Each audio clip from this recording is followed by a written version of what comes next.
Estamos aquí celebrando esta Santa Misa a pocos metros de donde está enterrado San Francisco de Asís. Hoy, aunque es el lunes de la cuarta semana de Cuaresma, sin embargo, en este lugar se permite, excepto lógicamente los domingos de Cuaresma, se permite celebrar la misa de San Francisco. Por eso las lecturas de hoy no son las del lunes de la cuarta semana. Quisiera dirigir nuestra meditación esta mañana hacia la figura de San Francisco. Hemos visto ayer, allí en la Porciúncula, el sitio donde él comienza su andadura, el sitio donde tiene la visión importantísima para nosotros de el amor no es amado. Hemos visto algo del carisma de San Francisco uniéndolo con nuestro carisma, el amor no es amado, cómo hacer amar al amor, enseñando a agradecer. El amor no es amado en una iglesia llena de gente rezando, pero todos para pedir. ¿Cómo tenemos que hacer frente a esto? Pues enseñando a agradecer. Así el amor será amado, así la iglesia no se derrumbará.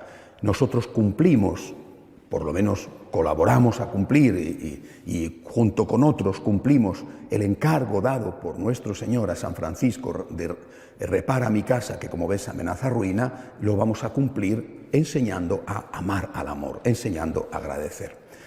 Esta es la misión de San Francisco, nuestra misión: ayudar a la iglesia, evitar que se derrumbe y hacerlo con aquella intuición que tuvo San Francisco, como os decía ayer, que quizá ni siquiera ellos supieron ver del todo, porque no estaban en la época, no vivían en la época de la secularización como nosotros, no vivían la quiebra de la iglesia que estamos viviendo nosotros.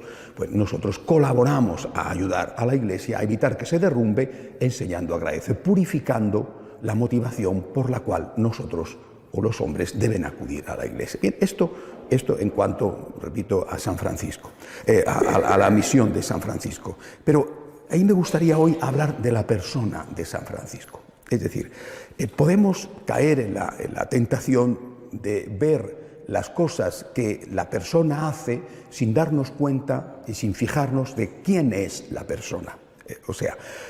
Al final nos olvidamos, como si viéramos el cristianismo y no nos fijáramos en la persona de Jesús, o como si viéramos la labor mediadora de la Virgen y no nos fijáramos en la persona de María. ¿Quién fue San Francisco? Seguramente que los biógrafos verán al santo desde distintas perspectivas, pero a mí me parece que ante todo fue una persona enormemente sencilla. Es decir, alguien que no se complicaba demasiado la vida y que no buscaba interpretaciones para poder hacer lo que quería con la conciencia tranquila, que es una característica, no sé si de todas las épocas, pero sí desde luego de nuestra época. Hoy se habla de discernimiento, que es una cosa muy buena y muy necesaria, pero muchos hablan de discernimiento como el truco para poder hacer lo que quieres, y sin embargo que no te moleste la conciencia. Bueno, San Francisco no hacía demasiado discernimiento, también lo hacía, pero él era muy simple, era un hombre sencillo, veía las cosas, las interpretaba al pie de la letra y no se complicaba la vida intentando, repito, buscar excusas para hacer lo que quería. Este hombre sencillo, hijo de un comerciante, que sabía vender el producto, si no, ¿cómo vas a ser hijo de un comerciante? Sabía vender el material que su padre tenía, las telas de su padre. Cuando se convierte, a raíz de una experiencia muy dura en la cárcel, a punto de morir después de la batalla, bueno, cuando se convierte, este hombre decide simplemente dedicar su vida a amar a Jesús, amar a aquel que él experimenta como alguien que le quería como él era. Creo que esto es un punto esencial en la espiritualidad personal de San Francisco. San Francisco se encuentra con un Dios que le ama y que le ama como él es. Es decir, un Dios que le ama con un amor de misericordia hacia un pecador. Si uno compara a San Francisco con Santa Teresita de Lisieux, por ejemplo, Santa Teresita de Lisieux dice que ella en su vida jamás hizo un pecado mortal. San Francisco no decía eso. No decía eso porque no era verdad, ¿eh? Es decir, le llamaban el rey de la juventud, o sea, el rey de las juergas, ¿eh? Era famoso aquí, en esta ciudad, por las juergas que organizaba, ¿eh? Y ahí habría seguramente de todo, y desde luego mucho vino. Era un mediterráneo puro, ¿eh? Bueno, era un hombre que vivía la vida, un joven que vivía la vida, rico, no era muy alto, pero seguramente era de una relativa buena presencia, bueno, simpático. Este muchacho, este joven, se va a encontrar con un Dios que le ama tal y como es. No que le ama para que siga siendo así, que eso es lo que hoy algunos no se dan cuenta para diferenciar en qué consiste la misericordia de Dios. Nuestro Señor no se acerca a la Magdalena queriéndola como es, pero para que siga siendo prostituta, sino para que queriéndola como es, deje de ser prostituta. Esto es un punto que muchos no entienden. Se acerca a la Magdalena y dice, te voy a ayudar a poner una casa más grande para que sea más rica. No, te quiero como eres, pero quiero que deje de ser prostituta. Es decir, no te rechazo porque seas prostituta, pero quiero que deje de ser prostituta, si no, mi amor no sería auténtico. San Francisco, repito, un hombre sencillo, que no se complica la vida, se da cuenta de que Dios le ama, a él tal y como es, con su historia, con su pasado, pero quiere que tenga futuro, y ese futuro no es reincidir en el pasado, sino cambiar profundamente de vida. Y este punto va a marcar completamente la vida de San Francisco. Él nunca va a olvidar que es un pecador. Nunca va a olvidar que fue un pecador, ya no hizo obviamente los pecados que hacía, pero él sabe que podría volver a hacerlos. Y por eso toda la vida se siente a sí mismo como un pecador. Haga lo que haga, él nunca se va a considerar superior a nadie. Repito, un punto fundamental en la espiritualidad de San Francisco. Nunca se va a considerar más que los demás, nunca. Y lo era. Pero yo creo que él nunca fue consciente de lo que era. Y eso hace que la primera virtud en San Francisco, más importante incluso que la pobreza, sea la humildad. Esa virtud que le asemeja tanto a la Santísima Virgen. Siempre dirá de sí mismo que es un pecador. A lo largo de su vida hay momentos y escenas bellísimas, algunas muy duras. Hay una que me gusta muchísimo y es cuando ya enfermo, muy enfermo, ya con las llagas, no podía andar, tenía que ir en un borriquito, iba Fray León con él, acompañándole. Llegaron a un pueblecito, una aldea, porque él iba predicando, incluso muchas veces ni predicaba, simplemente su presencia humilde y pobre era un signo de conversión a la gente. Delante de una persona así, la gente decía, si es feliz sin tener nada, ¿por qué no puedo ser feliz yo, aunque no tenga todo lo que quiero tener? Pero en ese pueblo, en esa aldea, cuando él llegó, se encontró con que había un sacerdote que vivía con una mujer, lo que se llamaba entonces una barragana. Vivía con una mujer en concubinato, el pueblo, una aldea, lo sabe todo el mundo. Bueno, y los paisanos estaban muy molestos con su cura. Bueno, pensaban que aquello quizá no valían los sacramentos, estaban muy, muy molestos y muy preocupados. Entonces llega él, le consideraban ya el santo, anuncian la llegada del santo, acude la aldea entera a la plaza, van a la iglesia, arrancan de la iglesia, de su casa, al sacerdote, lo llevan y lo arrojan delante de los pies de San Francisco, pensando que San Francisco le iba a dar la gran filípica, ¿no? La gran regañina de darle. San Francisco se da cuenta de que tiene a aquel hombre asustado a sus pies, el pueblo alrededor expectante, y lo que hace San Francisco es que se pone de rodillas delante de este hombre, le besa las manos y le dice, estas manos consagran a Cristo y yo no quiero saber otra cosa. ¿Por qué me parece importante esta escena? Porque primero habla de lo que él es, una persona tan humilde que jamás juzga a nadie.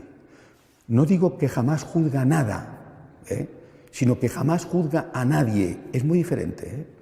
Él no era ni tonto, ni tampoco era un permisivo. Lo que está mal, pero no juzga a las personas. Se pone de rodillas, besa esas manos.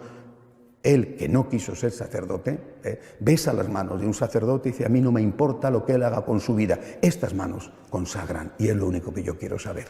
Y creo que esto es una lección para cada uno de nosotros en un tiempo como el presente, donde todos somos muy dados a juzgar a los demás. no solamente a juzgar lo que la persona hace, sino a juzgar a la persona. Y entonces nos consideramos, sin darnos cuenta quizá, superiores. Al considerarnos superiores que estamos cometiendo un gravísimo pecado. Porque él, San Francisco, que realmente era superior, jamás se sintió superior a nadie.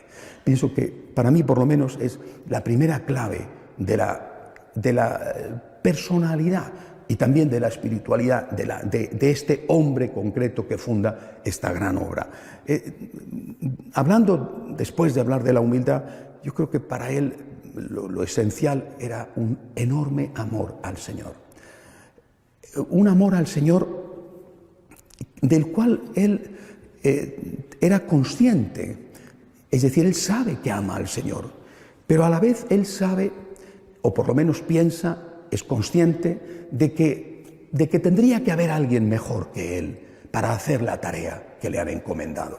Es decir, muchas veces repite, cuando la orden empieza a crecer, hay que pensar que en vida de él muere con 44 años, o sea, muere jovencísimo, por lo menos para nuestro estándar de vida media, ¿verdad? La orden llega a tener en vida de él más de 10.000 hermanos que se reúnen aquí en Asís, en el llamado capítulo de las esteras, más de 10.000 religiosos, imagínense, entonces no se había descubierto América, de toda Europa. En vida de él hay ya mártires franciscanos en Marruecos, en vida de él hay ya grandes personajes como San Antonio de Padua. Es decir, la orden está creciendo y está teniendo una gran importancia. Y este hombre sencillo, que no es ni siquiera sacerdote, se encuentra desbordado y dice: el Señor me dio hermanos y nadie me dijo qué tenía que hacer con ellos. ¿Y cómo educar a esta gente? ¿Cómo formar a esta gente? ¿Cómo gobernar a esta gente tan distinta? Países diferentes, culturas, unos más exigentes con la pobreza, otros más preocupados por el tema de los estudios, de la necesaria formación para evangelizar, unos que no querían tener ni siquiera un libro, otros que decían que sin libro no se podía estudiar. Es decir, empieza una orden que ha crecido fulgurantemente, empieza a tener tensiones internas. Y este hombre se da cuenta, piensa que es incapaz. Yo no puedo gobernar esto, yo soy un hombre sencillo, yo lo que quiero es dedicarme a la oración, a una evangelización simple, yo no puedo gobernar este inmenso organismo que crece de forma imparable. No ha habido en la historia un éxito tan fulgurante como el que experimenta la orden franciscana en sus inicios. Pero esta persona sencilla, que piensa que no es capaz de llevar adelante la tarea que Dios le ha encomendado, sin embargo, hace algo muy importante, que es abandonarse en Dios. ¿Por qué destaco esto? Porque muchas veces nosotros, hablo de mí evidentemente, pero creo que todos nosotros, nos parece que no estamos a la altura de lo que se pide de nosotros, que tendría que ser una persona más santa, que tendría que ser una persona más elocuente, una persona mejor preparada, que no estamos a la altura. Y entonces damos un paso atrás y le decimos a Dios: tú necesitas a alguien o mejor en la santidad, o mejor en las cualidades gubernativas, o mejor en la formación, tú necesitas a alguien mejor. Y yo doy un paso atrás. San Francisco llevaba su humildad a aceptar equivocarse. Si tengo que equivocarme, me equivoco. Es decir, si fracaso, fracaso.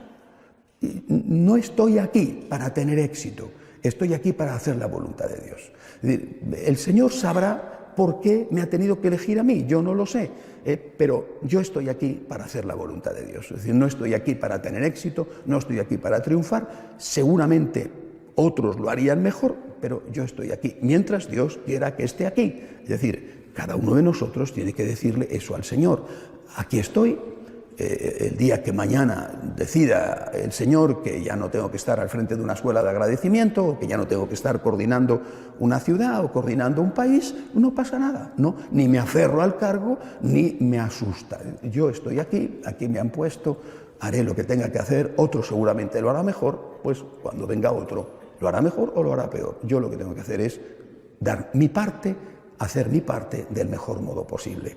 Por lo tanto, este hombre vive la humildad de una manera no solamente con respecto, digamos, a la interpretación de la palabra de Dios y sin complicaciones, sino también aceptando que él no era el mejor.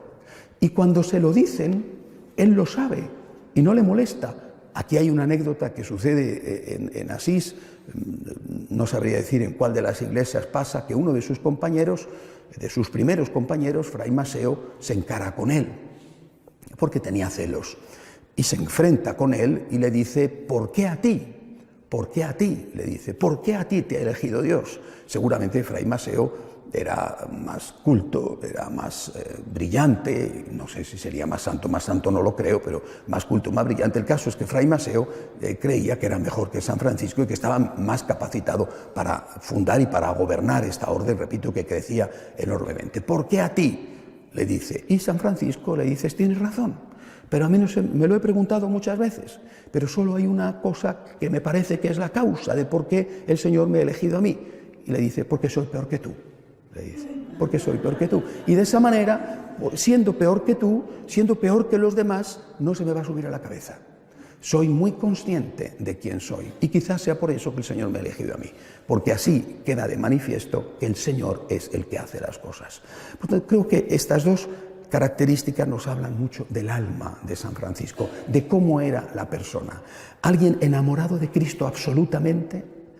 Su amor a Cristo lo vivió desde la perspectiva de la imitación de Cristo, por eso se le llama el alter Christus, el otro Cristo, hasta el punto de terminar casi al final de su vida solicitándole a Cristo morir, sufrir como Él y amar como Él, y ahí es donde le viene la impresión de las llagas para que tenga un testimonio físico de cuánto se parecía a Cristo, de hasta qué punto había llegado su imitación. Pero este hombre sencillo no se complica la vida, se pone en manos de Dios, deja que Dios haga a través de él, intenta hacer las cosas tal y como las va viendo, sabiendo que es Dios el que actúa y que no somos nosotros los que actuamos. Por eso, repito, estando aquí al lado de él, de la persona de Francisco, lo que nosotros podemos hacer, lo que debemos hacer nosotros es decir lo que dijo Francisco: tú eres mi Dios, tú eres mi todo, cuenta conmigo.